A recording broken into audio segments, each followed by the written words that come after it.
औज़ुबिल्लाहिमिनश्शैतानिर रजीम बिस्मिल्लाहिर्रहमानिर्रहीम। मां आहियां जो पंहिंजो बरकत बिराणी आवाज़ ॾिसी रहियो बरकत बिराणी यूट्यूब ऑफिशियल। इन वक्त असीं मीरपुर माथिलो जे एटीसी कोर्ट जे ॿाहिरूं मौजूद आहियूं, जिते सिक्योरिटी जा इंतजाम जेके आहिनि उहे इंतहाई गैर मामूली नज़र अचनि था। एसएसपी घोटकी जेको आहे हफ़ीज़ बुगटी उहो पिणु हिते पहुतो आहे। मुख़्तलिफ़ थाणनि जो जेके पुलिस मोबाइलूं आहिनि तोड़े नफ़री आहे उहा एटीसी कोर्ट जे ॿाहिरां पहुचाई वई आहे। ॿ डीएसपी जेके आहिनि उहे हिते कोर्ट जे ॿाहिरां मौजूद आहिनि। ॿुधायो पियो वञे त ॿ ॾींहं अॻु में जेको पीपीएमएनए अॻूणो पीपीएमएनए आहे सरदार शहरयार शहर, उन जे मथां रौती वारे कचे में फायरिंग थी, उन में जो गुज़िरियल ॾींहुं केस दाख़िल थियो जंहिंमें राउती जो ई एसएचओ आहे शकूर लाखो, उनखे उन में नामज़द कयो वियो हो। मारजी वेल अली मोहम्मद शर जे भाउ मुमताज़ शर जी फरियाद ते एफआईआर दाख़िल कई वई, जंहिंमें 19 ॼणनि खे नॉमिनेट कयो वियो हो, नामज़द कयो वियो, जंहिंमें सीला बिरादरी जो सरदार बे शामिल हो। ऐं उन खां अलावा रौती थाणे जो जेको एसएचओ आहे इंस्पेक्टर शकूर लाखो,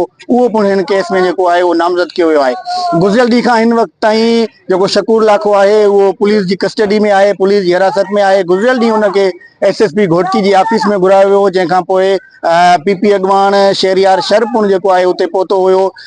जेको एफआईआर बुक आहे उहो रौती खां एसपी ऑफिस घुरायो वियो हो, जिते इहा एफआईआर दाख़िल थी हुई, जंहिंमें शहरयार शर उन एफआईआर दौरान उते मौजूद रहियो, जेके फरियादी आहिनि उहे मौजूद रहियो। एसएसपी घोटकी हफ़ीज़ बुगटी जेको आहे सॼे मामले खे पाण जेको आहे उन्हनि जे वाच कंदो रहियो, ॾिसंदो रहियो, जेतोणीकि हुन बाद में हिकिड़ी वीडियो जेको आहे जारी कई, जंहिंमें हिन अहिड़े क़िस्म जो पैगाम ॾिनो त शकूर लाखे खे गिरफ़्तार कियो वियो आहे। पर शकूर लाखे खे कल सुबुह जो मीटिंग जे बहाने घुराए करे एसएसपी घोटकी हफ़ीज़ बुगटी तरफ़ां उनखे हिरासत में वरितो वियो, उनखे विहारियो वियो ऐं उन खां बाद में पीपी अॻवान शहरयार शर खे पिणु जेको आहे उहो ऑफिस में घुरायो वियो। हिन वक़्तु कल खां वठी हिन वक़्त ताईं जेको इंस्पेक्टर आहे शकूर लाखो, उहो एसएसपी जो तमामु वेझो सम्झो वेंदड़ नोमान जेको सीआई इंचार्ज आहे उनजी हिरासत में हुयो। गुज़िरियल राति देर सां जॾहिं आउं सीआईए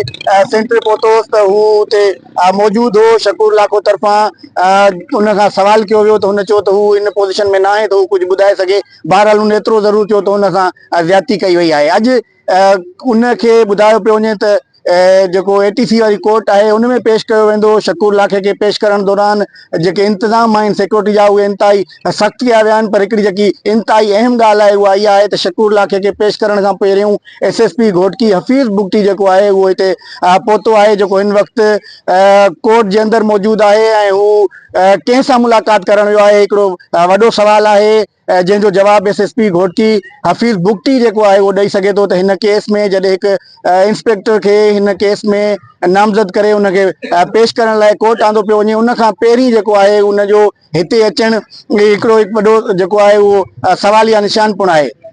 हिन वक़्तु सिक्योरिटी जा इंतज़ाम इंतिहाई सख़्त कया विया आहिनि। मां तव्हांखे ॿुधायो त 10 खां वधीक पुलिस मोबाइलूं जेके आहिनि उहे हिन एटीसी कोर्ट जे ॿाहिरां मौजूद आहिनि। एटीसी कोर्ट जेको मंगसी ॻोठ वारे इलाइक़े में मौजूद आहे, जेके नाज़रीन आहिनि उनखे मां ॿुधाईंदो हलां त जेको जीटी रोड आहे उतां खां वठी सिक्योरिटी जा इंतज़ाम कया विया आहिनि, उतां पुलिस मोबाइल बीहारियूं वयूं आहिनि। उन खां अलावा जेको जीटी रोड खां एटीसी कोर्ट या सेकंड सिविल जज या ॿिए जेके मैजिस्ट्रेट जा अदालतूं आहिनि उन में समूरे रस्ते में पुलिस मोबाइलूं बीहारियूं वयूं आहिनि। पुलिस जी वॾी नफ़री जेकी आहे उहा तैनात कई वई आहे।